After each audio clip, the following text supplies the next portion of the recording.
সবসময় কি ঝাল খেতে ইচ্ছা করে? কখনো তো মিষ্টির রেসিপিও বানাতে পারো বা বানিয়ে দেখাতেও পারো। হ্যাঁ, আজকে কিন্তু আমি মিষ্টির রেসিপি বানাবো মিনি কিচেনে, বানাবো কিন্তু ল্যাংচা। এটা কমেন্ট করেছিল আমাকে ওয়েন্দ্রিলা সাউ, বলেছিল মিনি কিচেনে ল্যাংচার রেসিপি বানাতে। চলো শেয়ার করা যাক আমি মিনি কিচেনে কিভাবে ছোট্ট ছোট্ট ল্যাংচাগুলো বানালাম। তার আগে দেখো মিনি কিচেনে যে উনুনটা দেখতে পাচ্ছ এটা কিন্তু একদম নতুন উনুন। তো এটার মধ্যে আজকে ল্যাংচার রেসিপিটা করছি, অবশ্যই কমেন্ট করে জানাবে উনুনটা কেমন লাগলো। তো উনুনটা কিন্তু আমি কালার করব, কালারের ভিডিওটা এবারে তোমাদের সাথে শেয়ার করব। তো দেখার জন্য কিন্তু অবশ্যই সাবস্ক্রাইব করে থাকতে হবে পাশে। 27 তারিখে রথযাত্রা, রথযাত্রা স্পেশাল কিন্তু মিনি কিচে প্রচুর রেসিপি থাকছে। আমি কিন্তু জেপ্টো থেকে অনেক গ্রসারি আইটেম কিনেছি মিনি কিচেনের জন্য, সেটারও ভিডিও তোমাদের সাথে শেয়ার করব। তো জিলেপি, মালপোয়া থেকে শুরু করে প্রচুর জিনিস হবে, তার জন্য কিন্তু অবশ্যই তোমাদেরকে পাশে থাকতে হবে এই রেসিপিগুলো দেখার জন্য।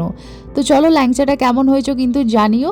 তো ভালো লাগলে অবশ্যই লাইক কমেন্ট করে দেবে, সাবস্ক্রাইব করে কিন্তু পাশে থাকতে হবে। বাই।